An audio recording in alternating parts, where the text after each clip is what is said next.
অন্যের বিপদ যদি দেখেন, এটার জন্য একটা দোয়া আছে। অনেক সময় আমরা দেখি হাসপাতালে ক্যান্সারের 3rd স্টেজে চলে গেছে, লোকটা হ্যাংলা হয়ে চিকন হয়ে হায়রে কি কষ্ট পায়, দেখি না? বিষ্ণু বলে একটা দোয়া যদি কেউ অন্যের কোনো বিপদ দেখে পড়ে, ওই বিপদ তার জীবনে কখনো আসবে না। শুনবেন? শোনার আগ্রহ আছে? অনেক সময় হয় যে আমরা মহাসড়ক দিয়ে যখন চড়ি, দুর্ঘটনায়, আইরে আল্লাহ, দুর্ঘটনায় মানুষের মাথা একদিকে, দেহ আরেকদিকে, ব্লিডিং, এরকম হয় না? আল্লাহ তুমি হেফাজত করো। বিশ্বনবী বলেন এই দুর্ঘটনা দেখে কেউ যদি এই দোয়াটা পড়ে, তার জীবনে সে কোনোদিন এরকম অ্যাক্সিডেন্টের সম্মুখীন হবে না। শুনবেন?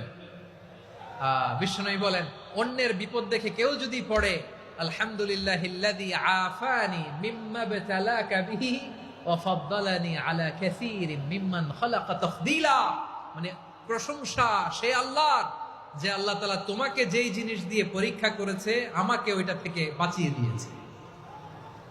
তোমাকে আল্লাহ যেই বিপদে ফেলেছে, আমাকে ওই বিপদ থেকে তিনি মুক্ত রেখেছে, আর তার অনেক সৃষ্টির উপর আমাকে তিনি প্রাধান্য দিয়েছে। সুবহানাল্লাহ পড়েন। যে কোনো বিপদ, কারো ক্যান্সার দেখে যদি এই দোয়াটা আপনি বিশ্বাসের সাথে পড়েন, জীবনে কোনোদিন ক্যান্সার রোগে আক্রান্ত হবেন না।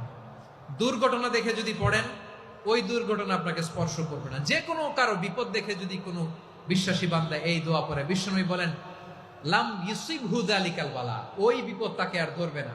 উফিয়া মিনহু মিন যালিকাল বালা কাইনাম মা কান, সে যতদিন হায়াত পাবে কোনোদিন ওই বিপদ তাকে স্পর্শ করবে না।